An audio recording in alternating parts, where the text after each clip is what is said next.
Okay, so picture this, it was just a normal Tuesday. I was on my way to grab some groceries in downtown Riverside. You know, the usual hustle and bustle, people rushing, cars honking. Then, it started. Not like a movie explosion, but more like a ripple of panic. A guy, a businessman I think, just snapped. He grabbed a woman by the arm, and then another person tried to help, and suddenly, it was a mess. I saw him, with blood all over his face, chewing on, well, you get the picture. It wasn't just him. It was spreading. Fast. People were screaming, running, but there was nowhere to go. The police cars, they just stopped, and then the officers inside started, changing too. Their eyes went blank, and they started shuffling, groaning. It was like the whole city just decided to go insane all at once. I ducked into a small convenience store.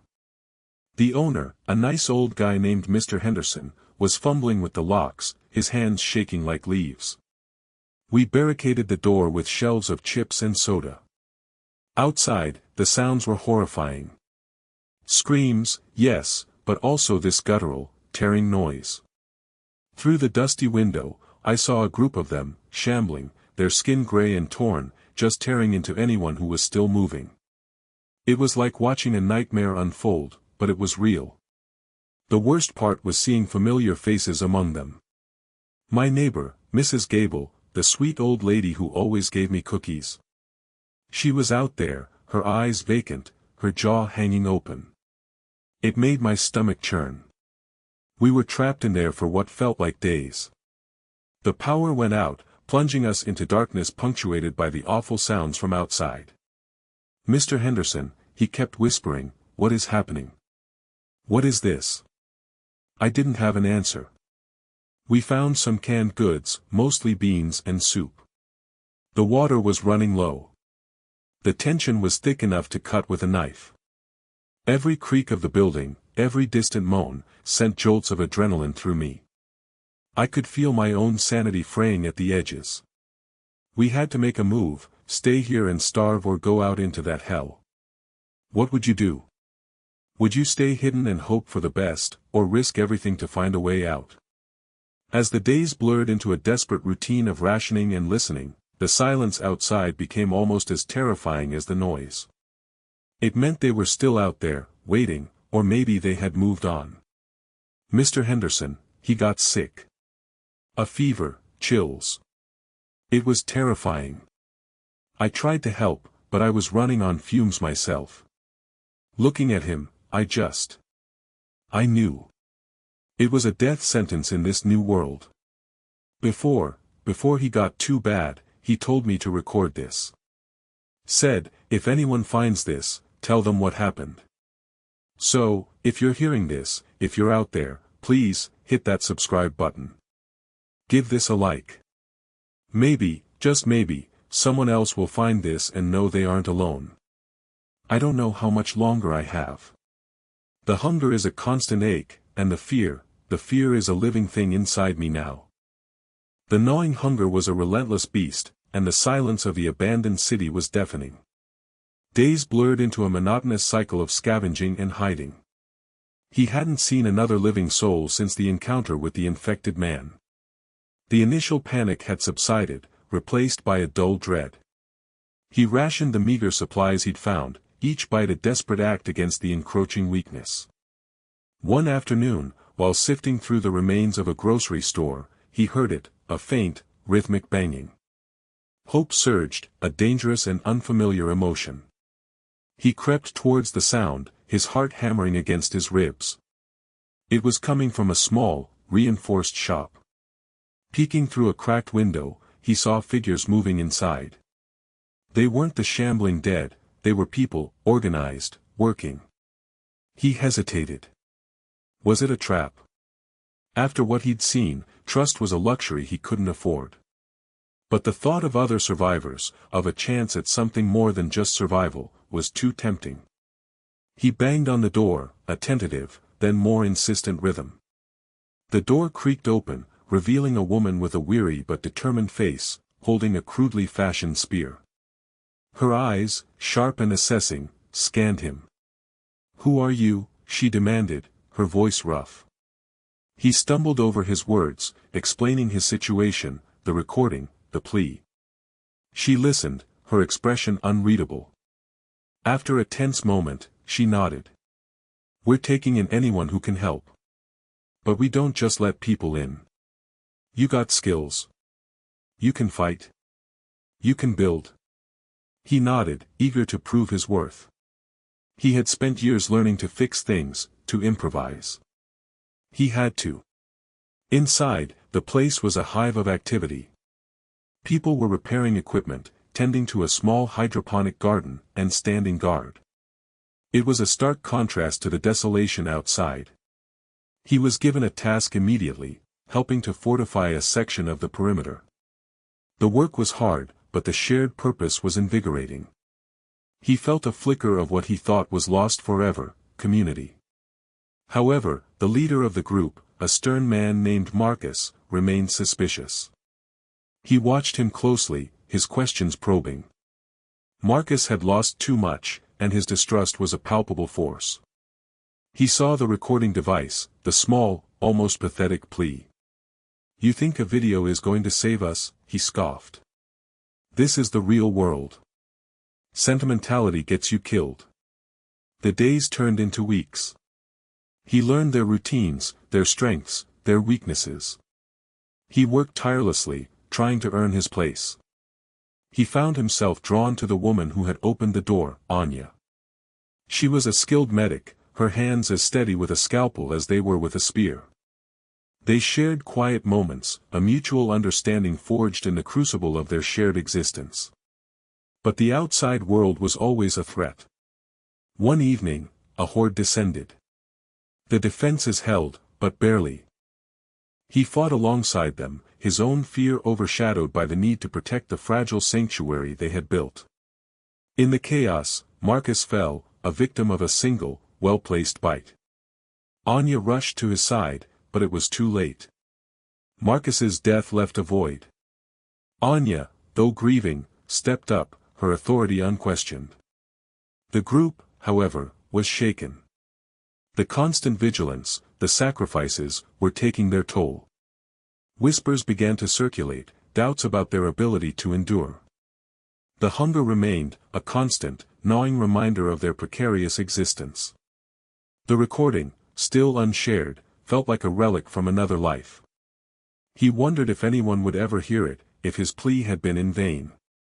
The hope that had briefly illuminated his world now felt like a distant, fading ember.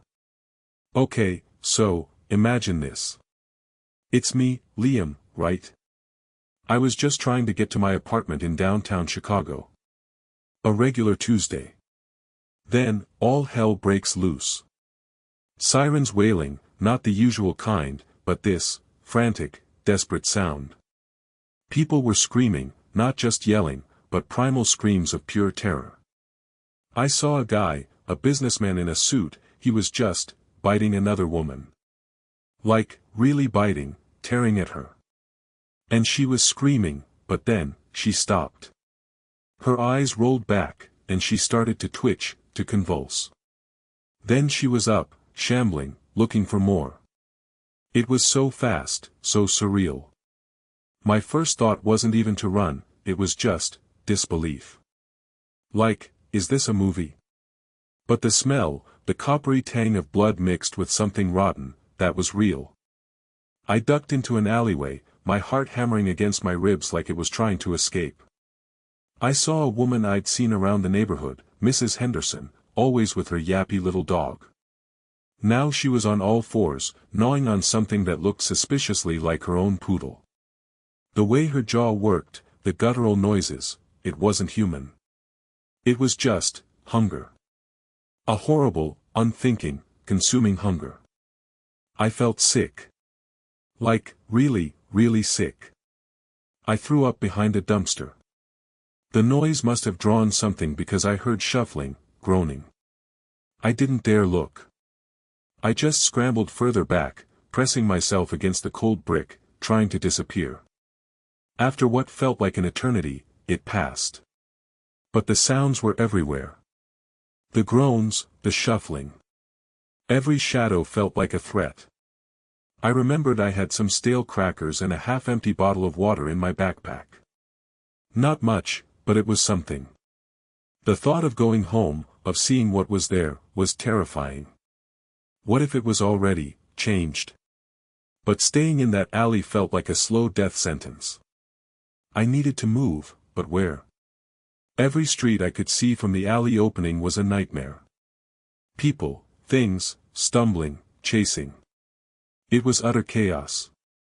My mind was racing, but it felt like it was fogged over with pure panic.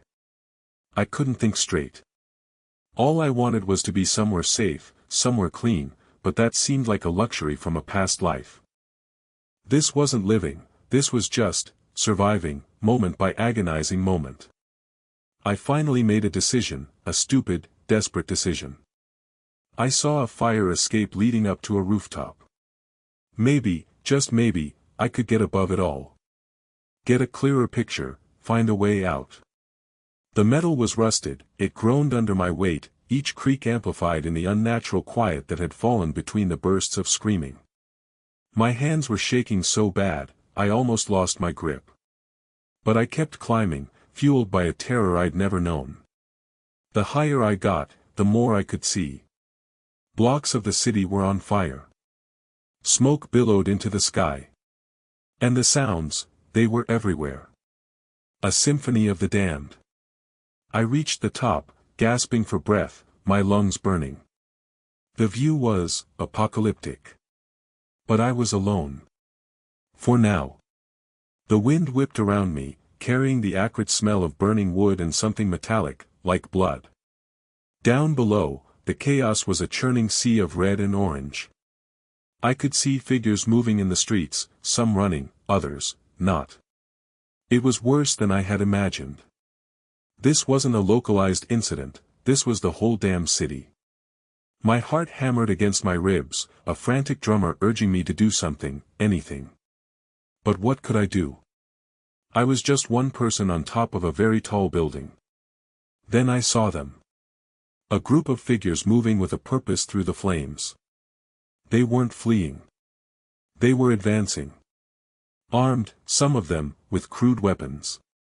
They were heading towards the center of the inferno, towards the sound that was loudest, a guttural roar that seemed to shake the very foundations of the city.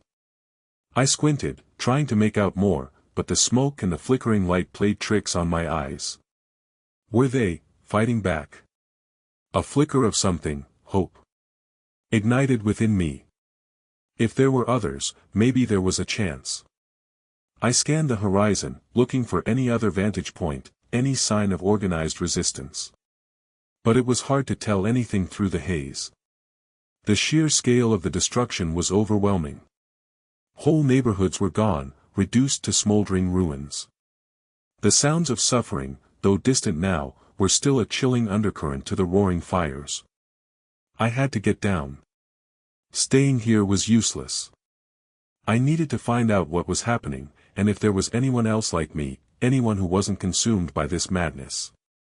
The descent felt even more perilous than the climb, my limbs heavy with exhaustion and dread. Each rung was a test of will. My mind raced with possibilities, each one more grim than the last. Was this an invasion? Some kind of uprising? As I neared the bottom, the heat from the fires became more intense. The air was thick and suffocating. I could hear the crunch of debris underfoot, the occasional crackle of flames. I landed on what felt like solid ground, though it was covered in ash and shattered glass. The sounds were closer now, clearer. Shouting, the clang of metal, the wet thud of impact. It was a battle, undeniably. A brutal, desperate struggle. I crept forward, keeping low, using the skeletal remains of buildings for cover. The scene that unfolded before me was a nightmare made real. Figures, twisted and changed, were engaged in hand-to-hand combat with people. But the attackers were something else. Their eyes glowed with an unnatural light, and their movements were jerky, inhuman. They were relentless, driven by something primal and terrifying. My breath hitched. I recognized some of the sounds coming from the attackers. It was a sort of moaning, a desperate hunger. And I knew, with a cold certainty that settled deep in my gut, what they were. This wasn't a war for territory or power. This was something far more ancient, far more terrifying. And I was caught right in the middle of it. I needed to move, to find shelter, to survive. But the sheer shock of it all made my legs feel like lead. So, I'm standing there, on my usual morning route to grab a coffee from that little place on Elm Street, you know, the one with the grumpy barista and the killer blueberry muffins. Suddenly, the world just fractured. It wasn't a gradual thing, like a slow burn. It was like someone ripped the fabric of reality apart right in front of my eyes. People were just going at each other. Not like a fight, but like animals. Actual, snarling, ripping flesh from bone stuff. I saw Mrs. Gable, the sweet old lady who always gave me a friendly nod, with her face buried in some poor guy's neck. Her eyes, they weren't her eyes anymore. They were milky white, vacant, and filled with this unnatural, ravenous hunger. And the sounds, oh God, the sounds. A chorus of guttural groans, shrieks, and this sickening, wet tearing. It was primal. It was the sound of humanity just gone. My first thought, after the sheer, paralyzing terror, was just disbelief. This couldn't be real. This was like a bad movie, a cheap horror flick. But then I saw a guy, the one who always walked his poodle, staggering towards me. His jaw was hanging loose, a string of blood dripping from it, and his arms were outstretched, fingers gnarled like claws. He wasn't walking, he was lurching, his every movement jerky and unnatural. He wasn't alone. Behind him, more figures emerged from the morning mist, their gait uneven, their gazes fixed, devoid of any recognition. They were once people, neighbors, friends. Now they were just things.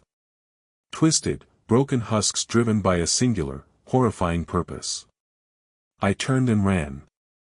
Every instinct screamed for me to get away, to find somewhere, anywhere, safe. I bolted back towards my apartment building, the once familiar streets now a terrifying maze of chaos. I saw a car crash into a lamppost, the driver already changing. A woman screamed from an upstairs window, a sound that abruptly cut off, replaced by that awful, collective moaning. The air filled with the metallic tang of blood and something else, something foul and decaying. My mind was a whirlwind of pure panic.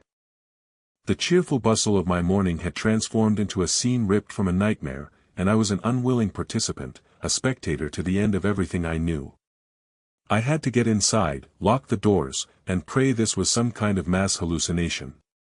But the gnawing fear in my stomach told me otherwise. This was all too real. The apartment building wasn't much better. The lobby doors were smashed open, and a faint, sickly sweet smell of decay hung heavy in the air.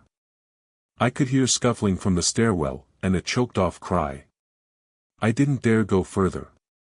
My apartment was on the 5th floor, and the elevator was probably a death trap. Stairs it was, my heart pounding a frantic rhythm against my ribs, each step a gamble. The silence between the groans was almost worse, a heavy, suffocating blanket of dread. I reached my door, fumbling with the keys, my hands shaking so badly I almost dropped them. Finally, the click of the lock. I slammed the door shut, leaning against it, gasping for breath, trying to process the sheer, unadulterated horror of what I had just witnessed. The world had gone mad, and I was trapped in the epicenter. The adrenaline was starting to fade, leaving behind a hollow ache in my chest. My apartment, usually a sanctuary, now felt like a flimsy barrier against the unfolding chaos. I needed to know what was happening, but going back outside felt like walking into a meat grinder. Peeking through the peephole, I saw only darkness. The streetlights were out, plunging everything into an unnatural blackness broken only by the distant, unsettling sounds. I crept to the window, pulling the curtains back just enough to see. Figures, shambling and unnatural, were moving in the street below. They weren't walking, they were lurching, their movements jerky and uncoordinated. A guttural moan escaped one of them, a sound that sent a shiver down my spine. It was like nothing I'd ever heard, a raw, primal expression of something deeply wrong. My phone was dead. Of course it was. The power grid must have gone down everywhere. I was completely cut off, isolated with this encroaching dread. I remembered the emergency radio I'd bought years ago, a forgotten gadget gathering dust in a closet. Scrabbling through boxes, my heart pounded against my ribs with every rustle of plastic. Found it. A bulky, old-fashioned thing. I turned the dial, static hissing in my ears. Then, a voice. Faint, broken, but undeniably human. Anyone out there? This is, emergency broadcast, situation, containment, failure, repeat, containment failure, do not, under any circumstances. The signal dissolved back into static. Containment failure. What did that even mean? It sounded bad. Really, really bad.